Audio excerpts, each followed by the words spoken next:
Media. It's a concept that has been around for thousands of years, constantly evolving with time and technology. Started out simple, think cave paintings. Our ancestors used pictures to communicate and share knowledge about dangers or tips for survival. But as we developed languages and writing, media grew into something much bigger. Today, it plays a major role in every aspect of our lives, especially in politics. In ancient times, media was all about connecting people, sharing stories, and helping groups survive. But as societies developed, we began using media to influence others, convincing people to support certain ideas, leaders, or decisions. This laid the foundation for how we use media today, especially in democratic societies where public opinion holds real power. In the digital age, media has exploded. We have podcasts, social media pages, live streams, and 24/7 news channels that keep us constantly connected to information. These outlets serve two main roles in politics: gathering and sharing information, and promoting candidates or ideas to shape voter opinions. One popular form of media today is podcasts. Think about it. A podcast is essentially a long, recorded session. Some lean heavily to one side of the political spectrum, while others try to bring in guests from all backgrounds. For example, in the All In podcast from June 2024, they interviewed former president and current candidate Donald Trump, who spoke about his plans for the economy, like tax cuts for businesses. This form of media can give voters insight into a candidate's ideas directly from the source. But there's a flip side too. Since many podcasts feature guests with strong opinions, they can become echo chambers, where listeners only hear viewpoints they already agree with. Social media platforms have made news incredibly accessible. A quick scroll on your phone, and you're up to date with breaking news, political events, and even memes that make fun of those events. According to Pew Research, more people are turning away from traditional sources like radio and newspapers, and using their phones and other digital devices to get the latest updates. With everything in our pockets, it's easy to stay informed. But the way social media works can also push towards extreme viewpoints. Algorithms are designed to keep us engaged, which means they show us often content that we already like to agree with. Washington College did some research into how media and politics intersect. They found that people tend to gravitate towards extremes because of that way social media algorithms work. When people are constantly fed information from one side, it can lead to a stronger bias and create divides that make it harder for people to find middle ground. On the one hand, this lets us be more informed and passionate about our beliefs, but it can also lead to more arguments, misunderstandings, and even a reluctance to consider other viewpoints. Finding balance in a medium-driven world can be tricky. So to wrap it all up, media started as a way of communication and survival. Today, it's a tool for gathering information and shaping opinions. Especially in politics, from podcasts to social media, media is more accessible than ever, which means people can get more informed but also become more polarized. The key is to stay open-minded and question information we receive. Media will continue to change, and so will its impact on society. Hello, I'll be answering the question of how do public officials use the medium to influence citizens and to shape public opinions. Well, of course, we know that podcasts are used to inform the public on candidates' agendas in an easily accessible and consumable way. So, like we said, podcasts are very easy to digest because they're auditive, and many people don't like to read, or they don't like to put in that effort into learning more about podcasts, and they can listen to podcasts in the car, in the morning, at any time, really.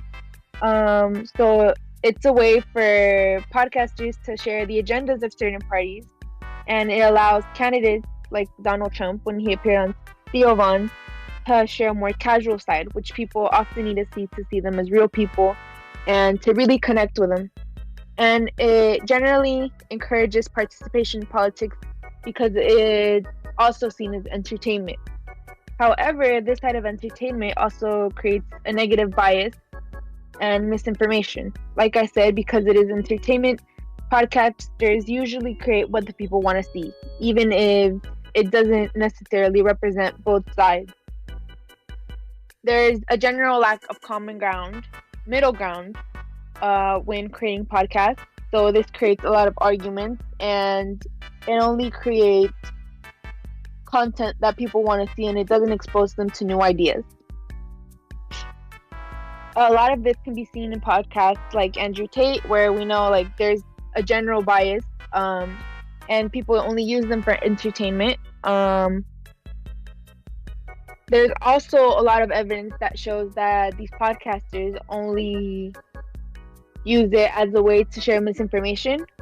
There's podcasts like the Joe Rogan Experience, the Ben Shapiro Show, the Charlie Kirk Show that spread lies like the elections being rigged or stolen. And like we know from conspiracies like Pizzagate, these only create outbursts from the public.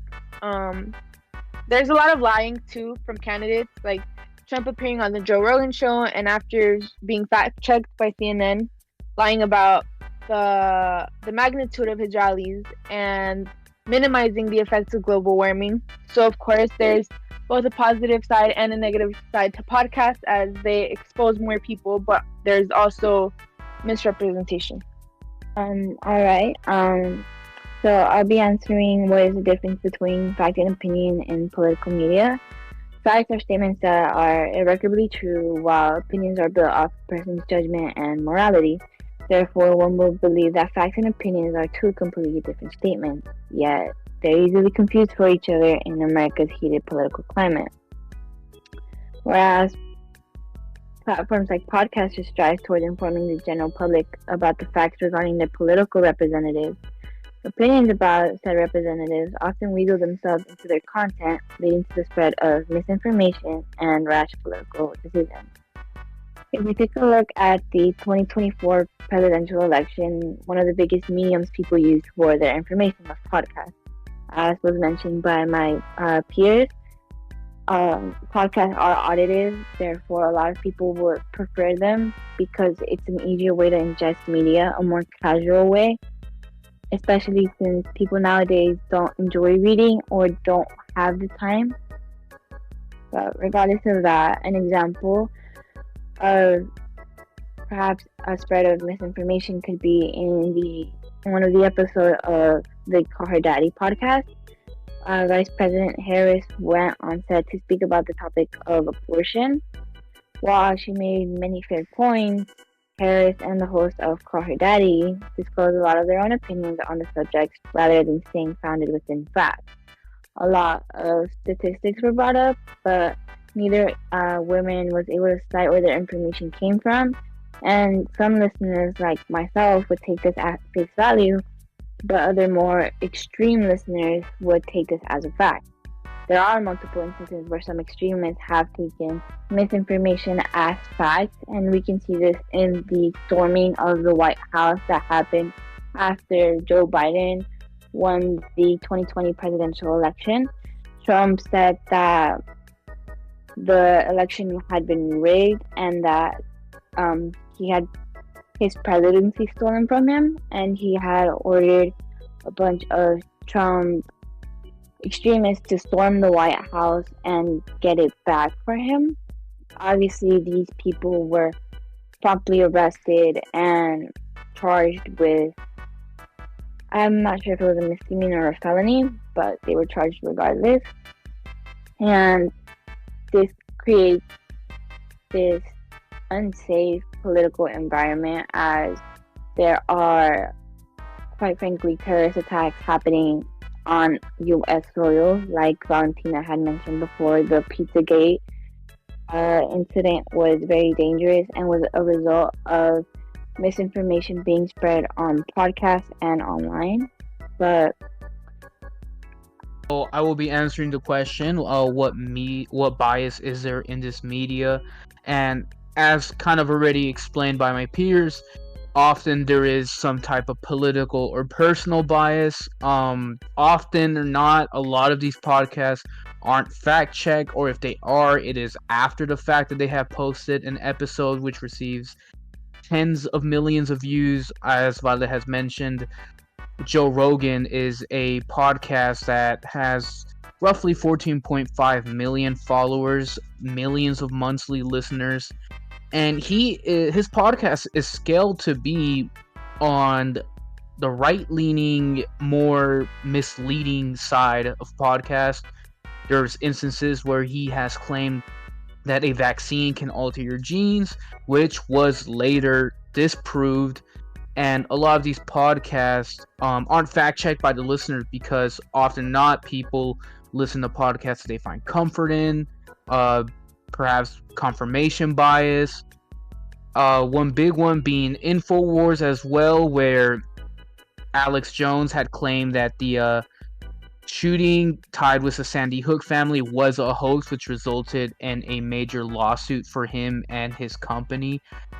In conclusion, a lot of these pieces of media are not fact-checked based on political bias that people have. Often they cultivate an audience that is comfortable with these rather extreme views at times. Of course, it differs, and there are podcasts that are objective and in the middle, as shown by the Ad Fonts Media Company, which released a bias chart for April 2024, such as NPR News Now being pretty objective and showing no signs of bias. A lot here can be improved on, and podcasts are a great way to gain information if fact checked.